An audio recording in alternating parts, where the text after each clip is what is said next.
गोरखपुर महायोगी भगवान गोरखनाथ की पावन धरा है।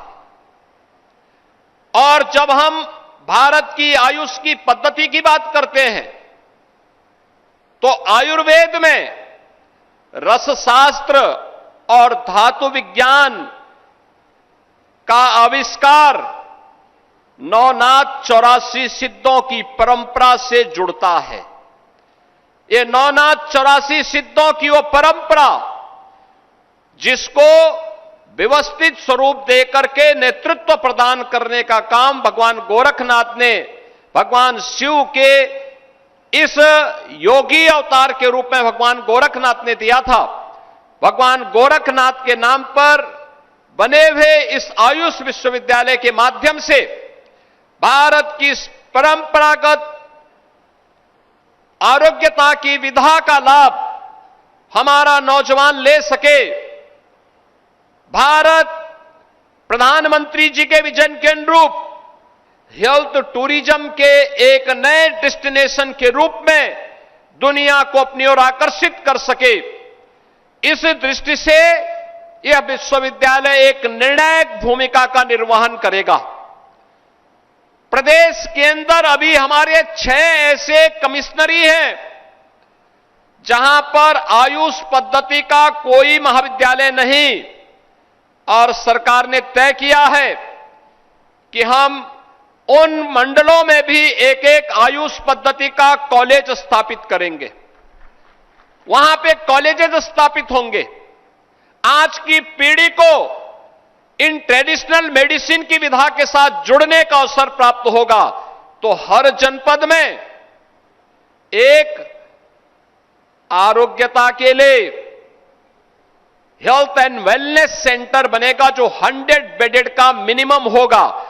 इसके माध्यम से आज जिन आरोग्यता के लक्ष्यों को प्राप्त करने के लिए पंचकर्म हो, 4 सूत्र हो, या फिर उन कार्यक्रमों को जो आयुष पद्धति के माध्यम से एक व्यक्ति को स्वस्थ जीवन जीने के लिए प्रेरणा दे सकता है, उसके एक एक केंद्र हर जनपद में, चाहे वह गवर्नमेंट के स्तर पर, चाहे वह पीपीपी मोड पर स्थापित करके उत्तर प्रदेश को न केवल यहां के नागरिकों के लिए आरोग्यता के संपूर्ण लक्ष्य को प्राप्त करने की दिशा में कार्य करने की दिशा में सरकार कार्य कर रही है, बल्कि इसके माध्यम से हेल्थ टूरिज्म के एक नए डेस्टिनेशन के रूप में स्थापित करने में भी हम लोग कार्य करेंगे।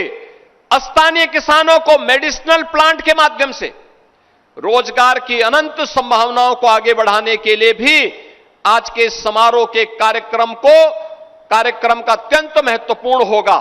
2014 के पहले भारत की आरोग्यता की सुविधा को वैश्विक मान्यता जिस रूप में मिलनी चाहिए थी, नहीं मिल पाई थी। हम आभारी हैं देश के यशस्वी प्रधानमंत्री जी का, जिन्होंने 2014 में आने प्रधानमंत्री बनने के साथ ही देश के अंदर आयुर्वेद, यूनानी, होम्योपैथ, योग एंड नेचुरोपैथी, सिद्धा, इन सब को मिलाकर के भारत की ये अलग अलग और दुनिया के कुछ महत्वपूर्ण ट्रेडिशनल आरोग्यता की विधाओं को आयुष मंत्रालय के रूप में देश के अंदर एक मंच दिया, और आज आयुष मंत्रालय देश के अंदर प्रधानमंत्री जी के मार्गदर्शन और नेतृत्व में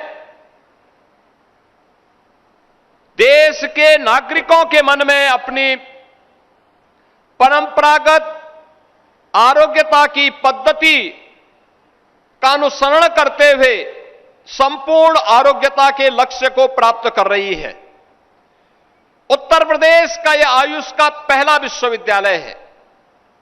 जैसा यहां पर आयुष मंत्री कह रहे थे कि आयुर्वेद, होम्योपैथ, यूनानी और अन्य ऐसी तमाम पद्धतियों से जुड़े हुए कॉलेजेस जो बिखरे हुए थे स्थानीय विश्वविद्यालयों से, जिनकी संबद्धता हुआ करती थी, अब इनकी संबद्धता हम लोगों ने इसी विश्वविद्यालय से कर ली है और आज लोकार्पण के साथ ही इस विश्वविद्यालय में इस नए सत्र में प्रवेश की प्रक्रिया को भी अब आगे बढ़ाने का कार्यक्रम प्रदेश सरकार आगे बढ़ाएगी और यहां पर आयुर्वेद से जुड़े हुए, होम्योपैथ से जुड़े हुए, योग एंड नेचुरोपैथी से जुड़े हुए, सिद्धा पद्धति से जुड़ी हुई आरोग्यता की उस विधा का लाभ न केवल यहां के लोग कर पाएंगे बल्कि उसके रिसर्च एंड डेवलपमेंट के एक नए केंद्र के रूप में क्षेत्र या विकसित होकर के यहां के किसानों को, यहां के नौजवानों के लिए ट्रेडिशनल मेडिसिन में एक नई रोजगार की संभावनाओं को विकसित करने में भी इस विश्वविद्यालय की एक बड़ी भूमिका होगी। इस विश्वविद्यालय का ये लोकार्पण समारोह आयुष पद्धतियों के पुनर्जागरण का एक महत्वपूर्ण उत्सव है। आयुष में समाहित आयुर्वेद, योग और सिद्ध पद्धतियां विश्व समुदाय को भारत की अनमोल सौगात है। आयुर्वेद का जनक भगवान धन्वंतरि को माना जाता है। चरक को काय चिकित्सा का एक सुश्रुत को शिल्प चिकित्सा का प्रवर्तक जाना जाता है। बागभट जैसे आयुर्वेदाचार्य ने मानव कल्याण के लिए प्रचुर ज्ञान राशि का सृजन किया है।